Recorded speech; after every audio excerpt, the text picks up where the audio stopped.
What I'm talking about is a man who's, or a person, I'm just going to say a person, let's refrain from that, who's been having conversation with me about their health. And some of the things that are going on are they're having heart problems, their blood pressure is really high, they're worried about heart disease, they're worried about kidney disease, they have edema and neuropathy, and their physician is giving them 2 insulin shots a day.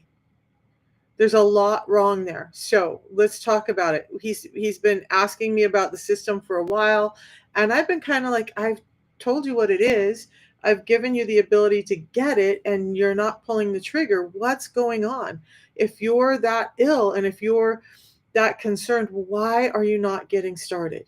So I think the real thing is, you guys, for most of us, and let me know if this is you, just put a 1 in the chat if this is you. You get scared a little. You get a little jaded because there's so many people out there telling you all these things, and you've been given so many solutions that really never ever worked. And so you're just like, I don't know if I'm going to jump in and believe in one more thing. I don't know because my doctor didn't tell me. I don't know because I'm just scared and I don't want to be taken advantage of again. And so I'm just going to hold on for a little bit longer. But here's the truth. A couple of things I want you to know as we get into this. Yes, I'm giving you a solution in the form of nutritional support that's scientifically and clinically backed, that's found in the prescriber's digital reference. So no, this isn't turmeric that you're going to go buy off the shelf or berberine and they're going to say, "Oh, this made you better." There's actually scientific data on these particular products that, even though they're not a medication, allows them to be in something called the prescriber's digital reference. It allows it to be reimbursed by some insurances. It allows it to be used with your HSA or your FSA. Okay. So let's go over this. It's all surrounding insulin resistance. And I know it gets hard for people because you are not used to having someone tell you what the root cause of everything is. And you're like, if you're like me, you've been going to all the doctors, you've been doing all the things, and nobody's ever given you an answer. And you're like, how could it be this simple, that it's one simple thing at the root of almost all of our disease and disorder? If this is true, if what she's saying is true, why has nobody ever talked to me about it before? Because there's really not a medication for it. And what we're giving you is nutritional support to help you start to feel better. Big difference. Medications masking a symptom. This is addressing the root cause in a real nutritional way. What happens then is you end up buying less food, you end up buying less medications, you end up making less trips to the doctor. Now, who suffers when we do that? Those industries suffer, but not you, right? When you're suffering, they're profiting. When you're hungry all the time, big food's making more money. When you're sick all the time, big pharma's making more money. When you're going back to the doctor all the time, you're paying those extra bills all the time. It's a cycle we have to break out of. So this person that I've been talking to is extremely obese, has probably a couple 100 pounds to lose, has not been able to lose weight, kidneys are failing. I'm going to imagine testosterone is low, heart is having problems, kidneys are having problems, now also has edema and neuropathy. All of those things are rooted in insulin resistance. And so Ninstao. And this is an interesting thing. So glad you popped in and said that, because I get this question a lot too. But I'm not overweight. Well, overweight doesn't show up in everyone that's insulin resistant. So there is a genetic component in there as to how your fat cells grow, how your body uses insulin. There's a number of other things that can tell whether you're, or regulate how you're insulin resistant or whatnot. Weight is often a cue that everybody uses, right? Being overweight is a cue that they say, oh, they're probably having an insulin problem, or they're just diabetic or whatever. But it doesn't always show up in excess weight that most people would notice as excess weight. So here's the thing. Insulin. Let's talk about insulin really quick so everybody can understand that. Then we're going to talk about all of these disorders and how they're linked in really briefly, because I'm not going to get into all the science today. I want to show you a system that's going to help. A system that has helped me get off of 13 medications, has been helping other people do the same by addressing their root cause. Now, Nina, shows up in your tummy. So that's another symptom, right? Like you see it in this one. I never showed my tummy that much, but we both had these bulging tummies, right? That's a sign of insulin resistance. When your body starts becoming resistant to the cues from insulin, it changes a lot of things in your body. One of the things it does is your brain now sends cues. Your liver starts creating more brown fat. You're storing more fat under the wall of your muscle of the belly. So your belly's starting to protrude. You could be thin everywhere else, but if you have that protruding belly, that's not just bloat, that's likely that you're having visceral fat and that you're having some insulin resistance go on. There are other cues. And if you guys want me to tell you what those other cues are, let me know and we can drop those as we go. Hey, Beverly. Hey, Syed. Hey, Hasib. So good to see all you guys. This is an important conversation today because these are people who are really struggling, and I want to get through this. Again, hypertension. We know that hypertension is 95% of all hypertension is directly linked to insulin resistance. Let's go back to insulin resistance really quick. Insulin resistance is when the body is not able to produce the hormone insulin in the right amounts, quick enough, whatever, that it can address the glucose that we're getting, the energy that we're getting into the body when we eat. And why is that happening?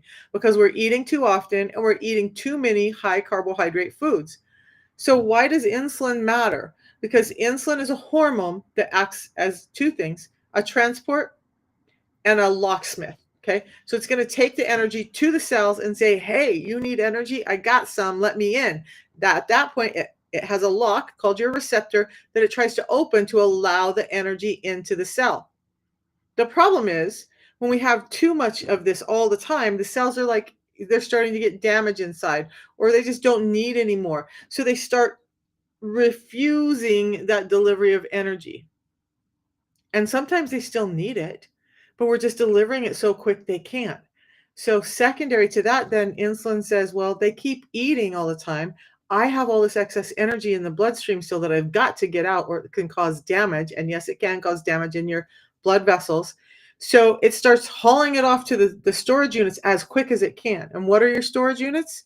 Your storage units are your fat cells. Now you're gaining weight. Now you're getting that visceral fat. Now you're getting that white, lumpy, bumpy fat all over. But in the meantime, your body is already struggling.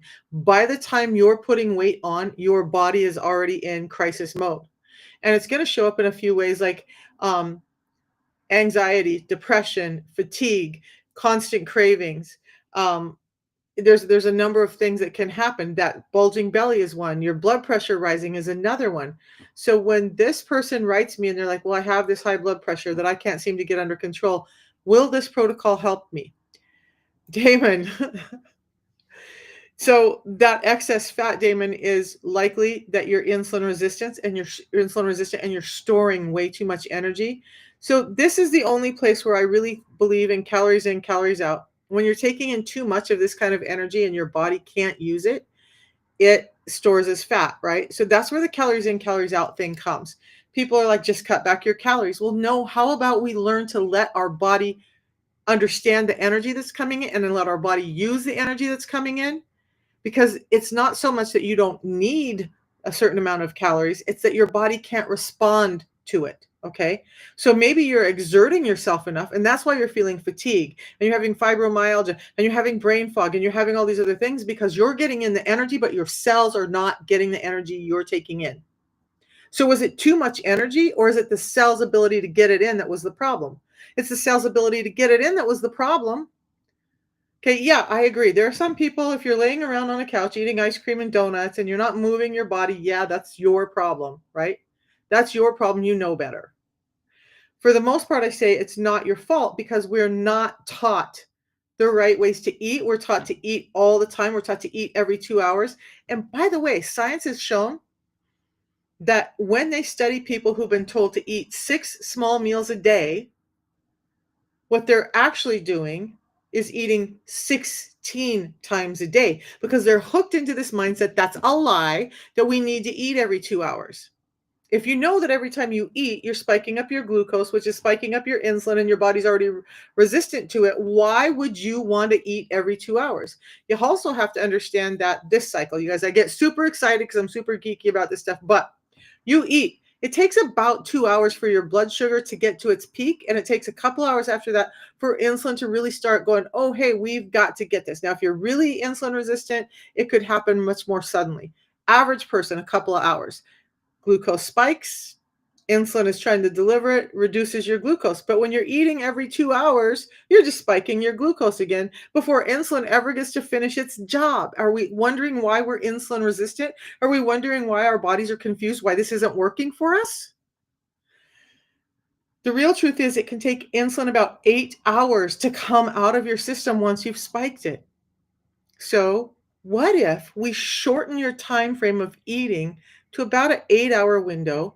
You don't worry about, oh, I can only get in 1,200 calories. You have basically in two bigger meals, you have lots of protein, you have healthy fats. You don't worry about those calories so much, but you're limiting your carbs.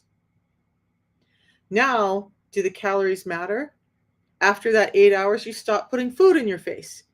You get ready for bed, you go to sleep, you sleep off 8 to 10 hours of it, by the time you get up, get down, whatever, and then you just wait a few more hours. You fasted for 16 hours. Guess what happens in that 16-hour time period? Does anybody wanna know what happens when you stop eating for 16 hours? Does anybody know this or wanna know? Put a 1 in the chat if you wanna know, or a heart. If you become slim, Damon, does your anxiety and depression go away? It gets better. Damon, it gets better. So while you guys are deciding if you want me to talk about fasting and stuff, then let me tell you this. Your brain is getting sick at the same time your body is. So if you're heavy and you're storing too much insulin and your cells are resistant to insulin, guess what? Your brain is becoming resistant to insulin as well. And the glucose that your brain needs to function on starts to back off. You're not getting it. Maybe you're getting it enough, but your brain can't use it. Okay. And you're never getting into a fat burning mode. So your brain can't use that either. So guess what happens? The biggest causes for anxiety, depression, exacerbated ADHD, autism, Alzheimer's, and all of that is that we're getting in so much energy our brain can't use. So now we have a problem with serotonin and dopamine. We have a problem with a number of other hormones that are making us more hungry, less satiated, more anxious, more depressed, more brain fog, can't think clearly.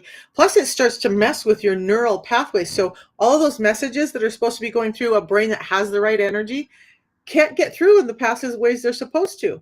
Sometimes they're kind of shooting out the side. You wonder why you get neuropathy, because those messages, those little electrical messages, are going everywhere, but from pathway to pathway like they should. And that's happening in your brain at the same time. Do you wonder why you have anxiety, depression, and then your heart rate's going up and your cortisol is going up, and now you're waking up in the middle of the night and you think it's because your life is so stressful, but maybe it's just because your body is so dysregulated with sugar that it can't get its way out. And so that dysregulation of sugar means your blood sugar dropped. Now your body's trying to get more in there because it's like panic. Okay, we got to get more sugar out. So now your heart rate goes up. You wake up with your heart pounding. You think it was a nightmare, but it wasn't. It was just your body saying, wake up, we need energy. So, yes, it can affect anxiety and depression. Red, let's talk about fasting really quick because Red asked. So, this is what happens when you eat. We're going to start at the last meal of the day. Now, I say about 6 to 8 p.m. because that's what's typical. But if you have a night shift job, if you have a swing shift job, if you have a different lifestyle, we just shift that clock around. It's not about the time of day. It's about when you're up and when you need to eat and when you're sleeping and don't need to eat. So understand this whole premise is not, I have to drink a tea at 10 a.m. or at 8 a.m. and I have to stop eating by 8 p.m. and that doesn't fit my lifestyle. It does fit your lifestyle. Just shift the hours around. So between 6 and 8 p.m. is generally when I have my last meal. Now, what's happening is 2 hours before my blood sugar spikes all the way and says, okay, this is the energy from the food she just ate. Insulin is out or coming out, and it's going to deliver that energy to my body, to all the cells that need it. Okay. Then it's about 4 hours for that sugar level to drop. That's if you're a fairly insulin sensitive person. If you're not, the blood sugar can drop quicker. So you're having these roller coaster spikes and lows. But in a healthier body, what's happening then is about 4 hours after the blood sugars drop, and you're not putting more food in, insulin says, I'm not needed anymore. I can go to sleep. And insulin is kind of like a bully. Hey, dry bones, and welcome in everybody who's been jumping in. But here's the thing.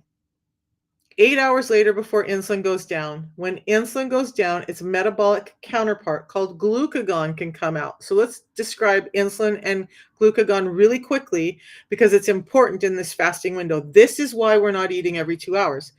Insulin is something called anabolic. Anabolic means it wants to hold on to things. It wants things to grow. It's not going to let you break down anything. Insulin is a primary hormone. Most people don't realize that. And when it's high in your body all the time, you cannot break down fat. You cannot do some of the things you need to do. It's causing dysregulation, even in how your bones regenerate.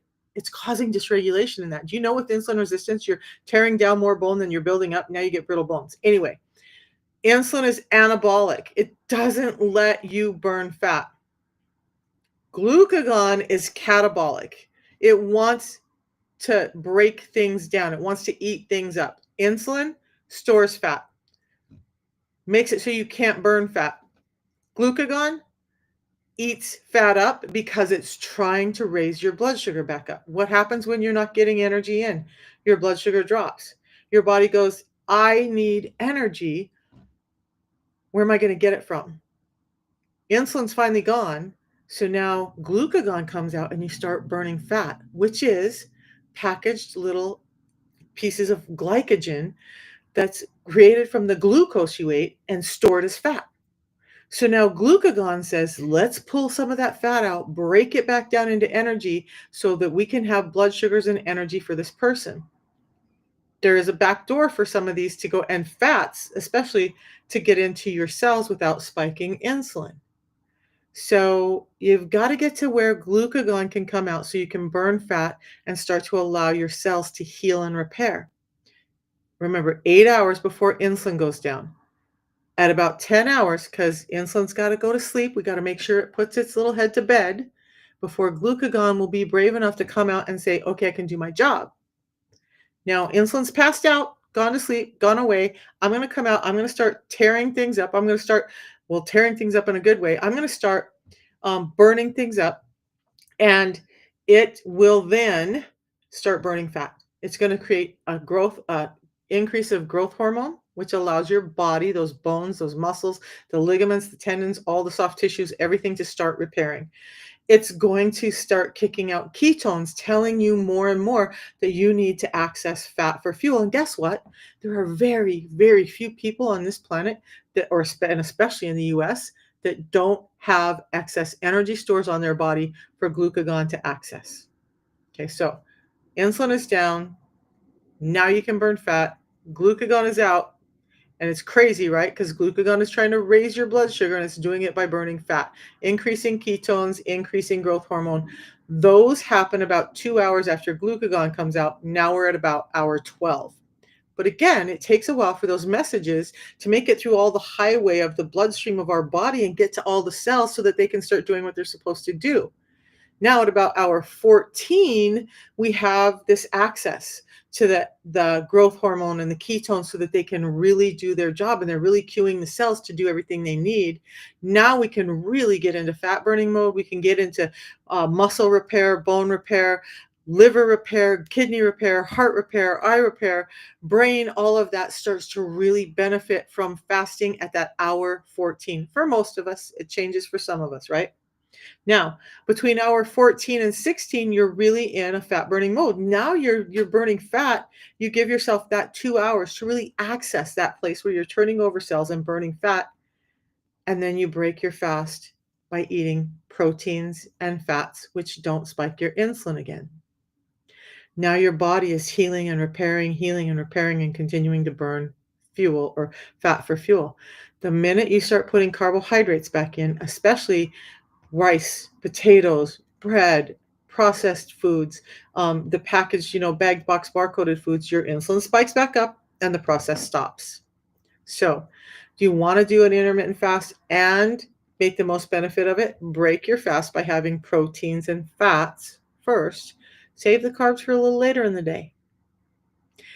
And then You stop eating after that last meal and you allow your body to do this again. At first, some people may really experience a high level of sugar spike during the night or sugar drop during the night because you're so dysregulated. Guess what? When you become dysregulated enough to insulin, you start becoming dysregulated to glucagon. And now glucagon's out of control, not doing what it's supposed to do in the right way either. And maybe it's dumping too much sugar into the bloodstream, whatever. It all starts with insulin. You've got to get insulin under control and intermittent fasting. Stop eating. And that's all it is. It's just stop eating for a while. Don't wake up at 2 a.m. and go grab a bowl of ice cream or a bag of chips or whatever. Just stop eating for a minute. Your body's going to be fine and it's going to be really happy that you did. So do that and then that helps. Now, let's go back to my friend who is suffering. I think they're ordering the system tomorrow. They've sent me so many messages and they're just terrified. And you guys, I get it. So many of us are suffering with all of these health disorders, excess weight that we can't get rid of, energy and fatigue and anxiety. By the way, anxiety, Damon, it's a negative feedback loop. You're getting heavier, and in a man, the more heavier you get, the more heavier you get, the more heavy you get, the more you're converting testosterone into estrogen, which is making things worse for you. Man boobs, love handles, erectile dysfunction, all that starts to happen in a man when they're converting too much testosterone into estrogen, which happens in your fat cells. The heavier you get, the more likely you are to do that. And then it starts causing more anxiety and depression, and the anxiety and depression are causing you to be hungry all the time, and so you're grabbing for snacks like sugary snacks and salty snacks and whatnot, and it just is this vicious cycle. You're getting heavier, you're getting sicker, you're getting more anxious, and yeah, it can all get better when you start to reverse this all around. Okay. I know I talk in circles sometimes. You guys, I apologize. I have an ADHD brain, so yeah, squirrel. There we go. But let's go back to my friend again now. Now, they've messaged me. They're going to start the system tomorrow, which I'm very, very thankful they are. And then one of the last messages I get today is,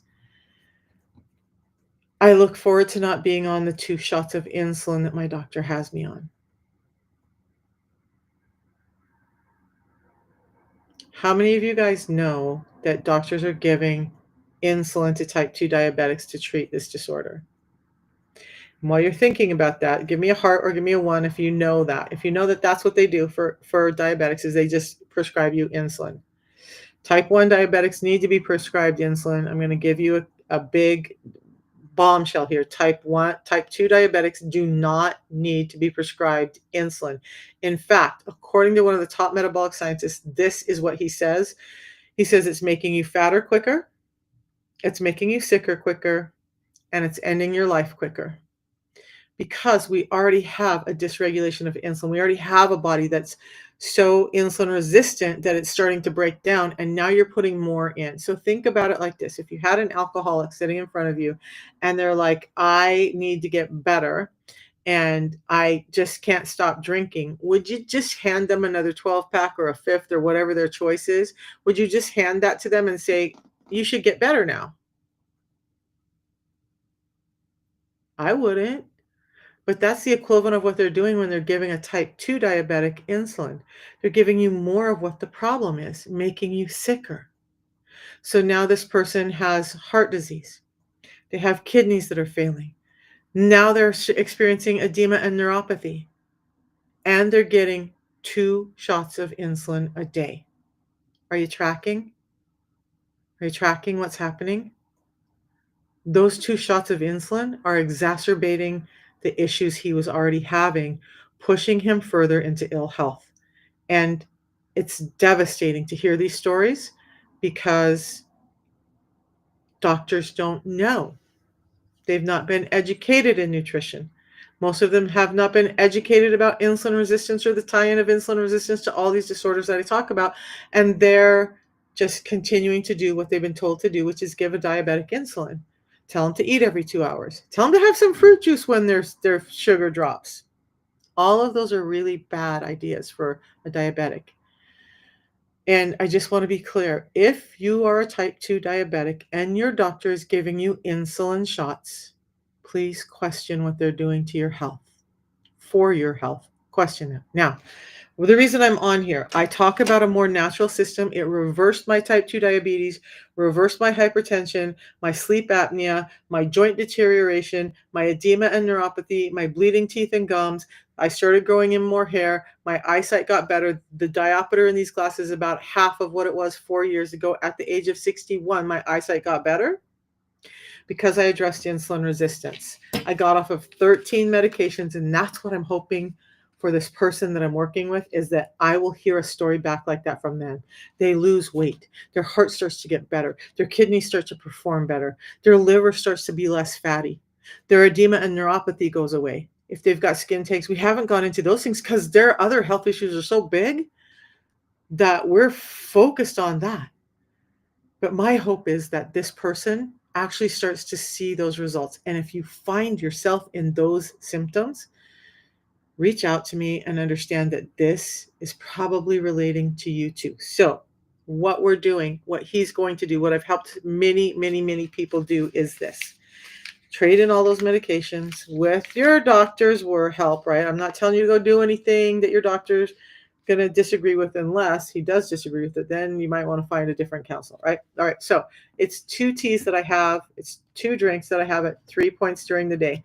I have a tea in the morning. I've already drank 1.5 teas. I have, this was the end of 1 tea. This is halfway through another 2 teas. Why? It gives me energy. It gives me satiety. It helps increase my own GLP-1 naturally. Shanna, I will answer about PCOS in just a second. Okay. Shana? All right. So I have that tea in the morning, wakes me up, cures my fatigue, cures my brain fog, gives me mental clarity, gives me a way to just make it through the day without feeling all the depression, anxiety stuff that I was feeling. By the way, this is really great for a wellness score. So yes, it helps relieve that anxiety and depression because you're getting nutrients to the brain. This has components in it that are some of the only components that can cross the blood-brain barrier and actually get to the brain. Okay. Then I have one in the morning. I have one in the day. I just sip on it all day. But I have a second one in the day when I start to feel an energy dip, when I start to feel hunger breakthrough, when I feel like I need more mental clarity. I just have another one. I have ADHD. Have I mentioned that? So when I have to sit in training, I tend to fall asleep.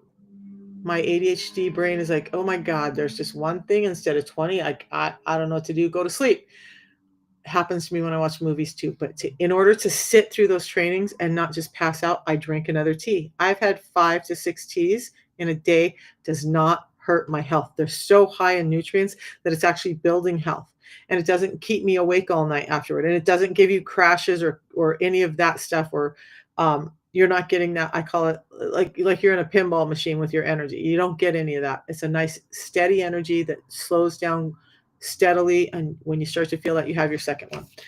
The next thing I do is I have this before any time I eat, but most of you are just going to do it one time a day. You're going to do it with the meal that has the most carbohydrates. This is a specific blend, 4 patented blends in here that are food that are helping you with these things. It's helping slow down how much blood sugar hits your system and how quickly, so that you don't have those high insulin spikes, so that you can actually get nutrients into your body. It also has a full panel of vitamins and minerals and some other components aimed at metabolic health and helping these fibers and phytosterols in here actually work. It has a cholesterol lowering, naturally derived food agent in it to help with your cholesterol levels in your body.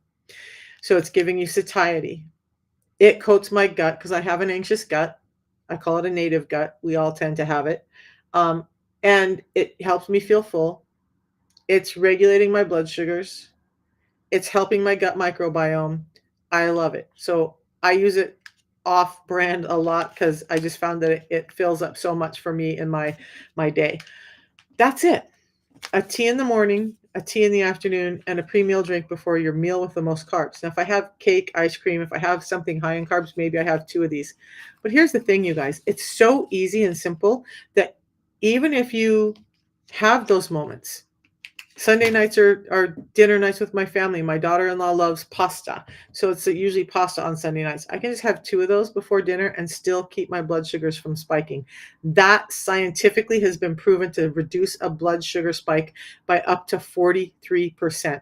There's no other fiber on the market that can do that. And this is why it's listed in the PDR. Now, if you're interested in it, either message me. If you're on Facebook, YouTube, you can just message in the chat, whatever you're on, and just say yes, and I'll get back to you with information on it. You can go to the links in my bio to find it. I want you to know these things. You're going to get a 90-day money back guarantee. And this is one of the things I told this lovely person who's finally making the decision to do it, that they get a 90-day money back guarantee. Since it's food, since it's nutrition, since it's vitamins, minerals, and all the things that are supporting you, guess what? If in 90 days you decide you don't like it, you can get your money back. And all you've done is build your health. It doesn't interfere with any medications you're taking. It's simple. It just mixes in water. That's it. You get a low price guarantee. You're going to get the same guarantee as the same price as me. You're also going to get a quality guarantee. One of the things that's wrong with most nutritional supplements out there, this is more of a nutraceutical, is that they don't have a standardization process. You might grab one box of their tea and have great results, and the next box, like, I don't know what happened, because it's not standardized, because all the components that should be working are not tested for. Ours is. Every product we put out is tested at 3 points during the process to make sure you guys get what you're supposed to be getting out of this product. So that's that. But more than that, it's what took me down 55 pounds, reversed my hypertension, reversed my liver damage, reversed my neuropathy and edema, and helped me just start feeling better and living better. And since it worked so well for me, I've been out sharing it with everybody else because it's important to me. Coming from working in the medical field, I think this is one of the most important things I've ever had. Had I had this when I worked for doctors, I would have encouraged them to have it in their office.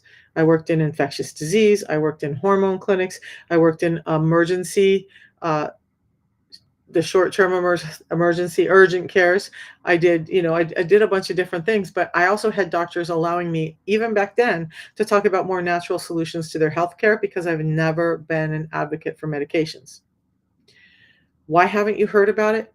Because it's not a medication with advertisements out there. It's a real food product that's really changing lives. And I hope that, my hope is that this person, once they get on it, they start to feel better. Their edema and neuropathy goes away. They can come off of that insulin that they're taking. Their heart starts to get better. It took about 3 years for my heart to really heal up. My neuropathy symptoms were like this. You wouldn't know it by the life I live now. Back in the day, I couldn't get on airplanes. My feet hurt from not only that, but did you also have nighttime cramping? That nighttime cramping is more than just electrolyte imbalance. It's a sugar imbalance. There was not a night or a day that I didn't wake up with my legs having me doubled over in pain. But my neuropathy symptoms were predominantly in my feet, but on the right side, this hand, I couldn't hold on to a glass that was full. It would go numb all the time, and the doctors were doing all kinds of imaging trying to figure out why this arm was failing. I was a power lifter. And all of a sudden, my arm wouldn't hold on to things, and I was having tingling all down this arm, and I would have shooting pain down the arm. I would have shooting pain in my feet. I couldn't stand on my feet because they were so painful. That's part of the reason I had to quit working in medical. So I worked with doctors, and none of them were able to tell me all of this, right? Not only did I have the neuropathy symptoms, the tingling and the intense pain in my feet and down this right arm especially, I had swelling, the edema that goes along with it. So I was in a full shoe size bigger. I wouldn't buy solid shoes. Getting nursing shoes was starting to be a problem. And I gave up wearing athletic socks, which I'm back to wearing now. I would only wear diabetic socks. I would only wear shoes that were elastic, so they would expand and decrease with my feet throughout the day. And within 1 hour of me waking up, my feet would be so swollen you could no longer see the veins and stuff. They looked like a rubber glove that you filled with water. That's what my feet looked like every day within about an hour of waking up. I do have a picture. Maybe I'll do another video on that today, but I have a picture of it was about 2 years into the system where I had taken a plane ride that was a long plane ride, 14 hours on a plane and several hours in the airport. So on my feet, up and down in elevation. And I got home and pulled off my socks and I was like, my feet are going to be swollen. I know this story. This is going to be horrible. And there was not any swelling in my feet. You could see the bones, you could see the veins, you could see everything in my feet. My toes weren't swollen up. I didn't have those marks in my legs from where your socks hug in. All of that was gone. And now, like, I go up to an amusement park here. My son bought us all tickets, and my grandson loves to go to this Kings Island up above Cincinnati. So we go there 7 to 10 hours at the park on my feet, toting this 8-year-old around, and a couple hours up and a couple hours back. And I never come home with swollen feet. I never have to tell them I've got to stop because my feet hurt too bad. 4 years ago, I wouldn't have been able to take him through that park because I wouldn't have been able to walk through it. I was using the electric carts at Walmart for a while because everything hurt so bad to walk. My joints were failing, they were going in and out of joint, just my feet hurt, the whole thing. So, for me, my neuropathy was predominantly in my right arm and in my feet. It was starting to bother me in my legs, and then there was the cramping that goes along with some of that too, but that's all gone. I don't wake up in the morning with cramped legs and feet. I don't have the weakness in this hand anymore. I don't have the shooting pains down the arm. I don't have the swelling. I don't have any of that. And all I did was change. When I started, I had two things I wanted to change. I needed to get control of my diabetes because my A1C was climbing rapidly. I needed to lose some weight for a hernia surgery that I had to have. Those were my main focus. As a result of it, though, what happened was I had had a cane and a walker and had disability plates. I couldn't walk up and down stairs. I wouldn't go anywhere if there wasn't an elevator. In fact, when I was looking for places to live, it was like if it either had to be a ground floor place or it had to have an elevator because there's no way I could carry groceries up and down, do any of that between my legs hurting, my feet hurting, my joints failing, and vertigo. Stairs were non-negotiable. Couldn't do it. Now I go up and down stairs all the time, carrying bags and bags of groceries. I don't have to grab a hold of the handrails and pull myself up because my legs hurt so bad and my feet hurt so bad. I don't have to take the elevator everywhere I go. I can go out and walk around with my grandson. I don't have a walker or a cane. I still have the disability plates because I use them for my grandson's disability. Um, but I donated all of that stuff because I don't need it anymore. How is it that I'm 61 and in better health than I was at 57? Because I finally started addressing insulin resistance, even though I didn't know what I was doing in the beginning. You guys, I didn't know any of this stuff in the beginning. Everything I know is I've learned over the last 4 years studying and figuring out why my body got so much better. Figuring out why everything changed so much. Why did my hypertension go away? Why did my skin tags go away? Why did the dark skin discoloration around my neck and on my elbows go away? Why did my edema and neuropathy go away? Why did my teeth and gums stop bleeding? Why did my eyesight get better? Why did my hair start growing in when I was balding before? Why did my skin get better? Why did my tummy go down? All of those things were related to insulin resistance. I didn't know it. I just knew I was sick and started the system and it helped. And along the way, I started learning all this. Okay, somebody mentioned PCOS. Are you still here? Because I got off track. PCOS. I'm going to say this, and if you're not here, if you come back later, if any of you like PCOS is like this, and I'll give a very brief description of it. Insulin resistance is what causes PCOS. And I would say more than 80% of women. They used to think it was genetic and that it was because you were heavy, right? So if you have PCOS, probably your doctor has told you, lose weight, you'll get better, or it's just your genetics, there's nothing I can do for you. Okay. Hey, Shavender. I know I didn't say that right, but hello. So what really is at the root of this? Now, if you were at the beginning of this and you understand that if you have too much insulin, you're creating too much fat on your body and you're storing that fat, and that's what's causing the excess weight. Insulin resistance is one of the core pieces of PCOS. When you have insulin resistance, not only are you storing fat, but you're changing how your hormones regulate in your body. In a woman's body, our ovaries take androgens, testosterone, and convert it into estrogens. Estrogens are what regulate our cycle and our fat. Okay. So thank you. Yay, I got it right. So, testosterone, excess testosterone in a woman. You start having hair on your lip, on your face, in other places, right? You have excess hair growth there, but all of a sudden you're balding. You guys, when I started, this whole patch was balding and my hairline was back further. As I got more insulin sensitive, my hair started growing back in, and it's I had it just a couple of months ago. It was the longest I've had it in my life because I was no longer insulin resistant. Now, PCOS. So you might have those things. You might have cystic acne. You might have mood dysregulation. All of it. Too much insulin, creating too much testosterone in your body, not allowing you to do estrogen in your body. Your ovaries, they're right. You understand that they're releasing eggs. That's um, follicle stimulating hormone. You're putting out these eggs. Great. You put out the eggs, but if the body cannot convert androgens into estrogens at the right time, when the eggs are viable, when there's one egg that says, hey, I'm ready to go, then your body doesn't create luteinizing hormone, which tells the rest of the eggs to go away and allows that one egg to ovulate. Now, none of them thrive. Now, they all, instead of dissipating, they fall into the lining of the ovaries and they start to create little pockets of infection.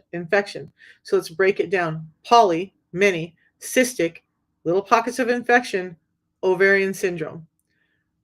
Lots of eggs that fell into the lining of the ovaries that created inflammation and infection that happen inside the ovaries. Polycystic ovarian syndrome, driven by insulin resistance, not allowing you to convert androgens into estrogens at the right time during your cycle. Okay. You have two questions. Do you still take? I take 2 balance a day. So you guys, Shavender's asking this. A couple of years ago, when I started the system, it was 1 tea and 2 balance a day. So let's have some transparency about that, shall we? Now it's 2 tea and 1 balance a day. Why did we do that? Because there were so many people who were doing OMAD and they needed the extra Unimate, but they didn't need the extra balance. So they did a lot of research and they found that with the 2 Unimate a day, we're getting that extra satiety, we're getting that increase in GLP-1, we're getting a lot of really good benefits, and there's only 1 balance. Now, I eat 2 meals a day. I don't always watch all the carbs like I should. I still have 2 or more balance a day. Somebody asked this the other day, and I just talked about it a little bit before, Shavender, is that this. I have my balance when I have my first meal. I have my balance when I have my second meal. If I have acidic gut, if I have breakthrough hunger at night because I don't want to have a stimulant before I go to bed, I will have another balance. So sometimes I have 3 a day. And you can get a booster pack of just the balance to make it through that. And so I have 2 tea a day.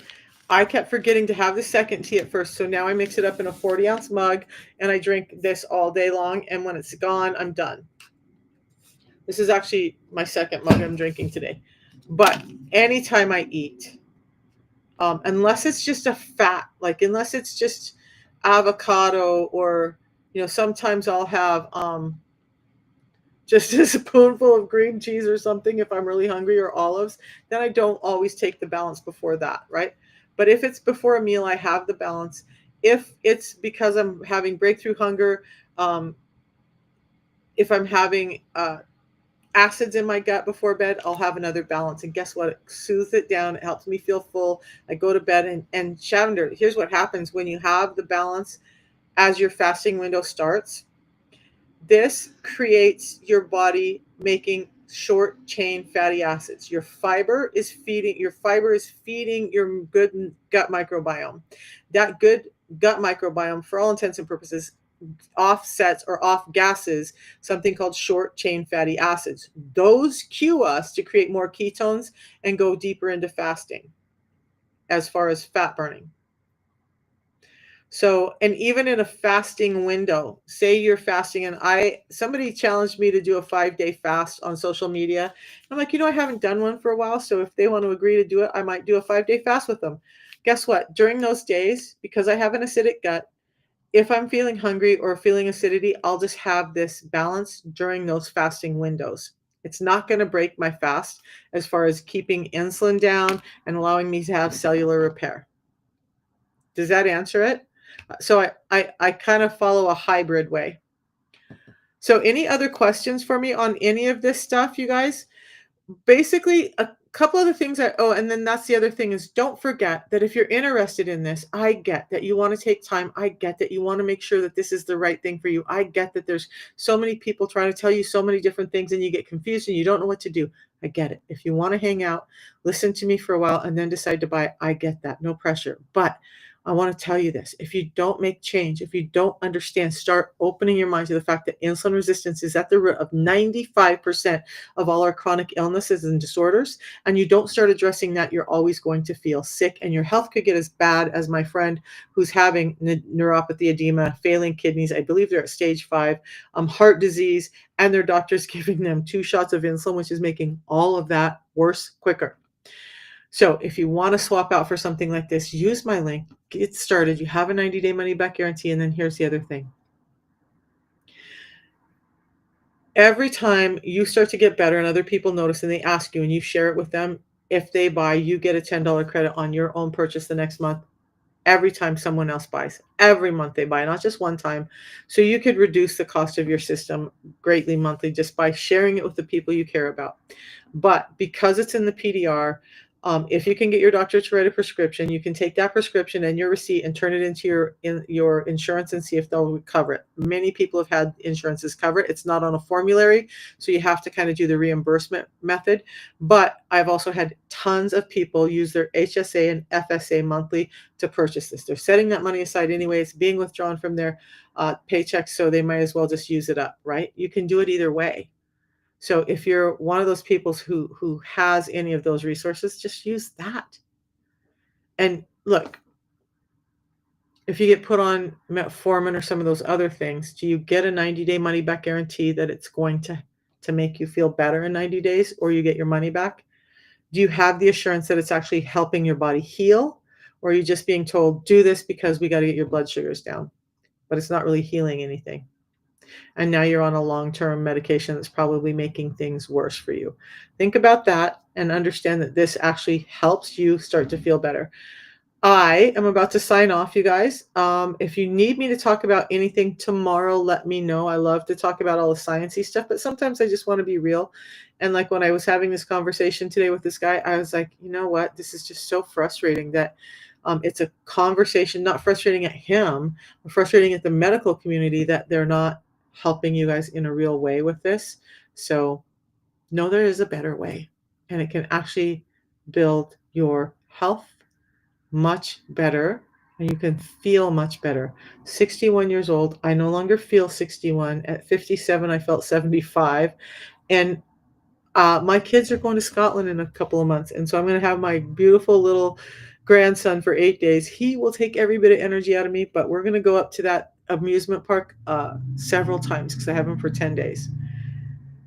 Thank God for the system, or I wouldn't have the energy or the physical capability to take that little boy and let him enjoy life while he has one. So, Shavender, you'll try to do it this way because you started to follow the new way and your sugars are not the same. It used to be when you took 2 balances. Yeah.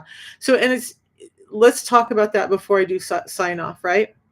There's been a lot of new science out since we all started, Shavender. So, I still love the 2 balance a day. If you're only eating 1 meal a day, if you're doing the OMAD, just do 1 balance, right? Unless you have a really high carb meal for that OMAD, then do 2. And by the way, I am not an advocate for OMAD. I don't think you get in enough nutrients, enough protein, enough fats, enough nutrients overall with just 1 meal a day. Okay. So, yeah, do that. I still do the 2 And here's the thing, the other thing that we know, if you have that fiber early in the day, one of the things they used to think is that, oh, it's all processed out of you within about an hour. Not true. New science is showing on fibers that are less quality and less directed as this can remain in your system for 4 to 6 hours, still doing all the goodness that they should. So, probably one of the reasons you were having better success with two balance is because you had one at the beginning of the day. It continued to work on all the stuff, feeding your gut microbiome, keeping those blood sugars level, keeping you more insulin sensitive, helping your cholesterol levels. And then by the time it was actually starting to process out of your system, you took a second one, and then that continued to work for 4 to 6 hours after you ate it. And that's probably the magic of what was happening for you. And it's different for everybody, but you guys, it's food, it's real food. It's not something that's going to harm you. So can you have, I think I've had 5 or 6 of these in a day too. I remember going to see a friend in Texas, and she wanted me to take me to Buc-ee's and a bunch of places, and so it was eating more often than I wanted to on a few days. So we just had this with us, right? By the way, we had some amazing brie and wine, and some bread that was really specific to the area down in Texas, and it was so amazing. But guess what? I just had this. Oh, you guys, if you do drink, this is something I don't think anybody's been talking about for a long time. Most of your alcoholic drinks are very high in sugar, right? If you're going to go out and drink with your friends, maybe you're celebrating, maybe it's a wedding, maybe it's somebody's birthday, maybe it's a promotion, maybe it's a whatever, but you're going to go out and have drinks, which I rarely drink. But if you do have a balance or two before you go out, remember I said it stays in your gut for 4 to 6 hours, it will help soak up the sugar alcohols and slow down how quickly they hit your liver and your system. You won't have a hangover the next day like you would without it. That's a crazy thing, right? It has so many uses, you guys. All right, so I'm gonna hop off. We'll see you guys tomorrow. Check for my short videos, you guys. Comment, ask questions. My link is out there everywhere. But you know what? I prefer to have conversations like I have been with this gentleman to see how I can help and what I can do, and if this helps, or if there's other people. I have another guy who has stage 3 kidney. He's been putting it off. Because you guys are told that it doesn't work, right? You guys are told that, oh, no, you just need to do this medication. And so you get scared. But he's listened enough. I've sent him enough success stories. I've sent him enough information and science that he now is like, you know what? I don't know why I'm putting it off. I got to start. You guys, don't put your health off. It's the one thing that we have that we really should invest in, right? Our health is our wealth. One of my partners says that. So we'll see you guys tomorrow. Let me know if you want me to talk about anything. Love you all for hanging out with me and learning for your own health. We'll see you tomorrow.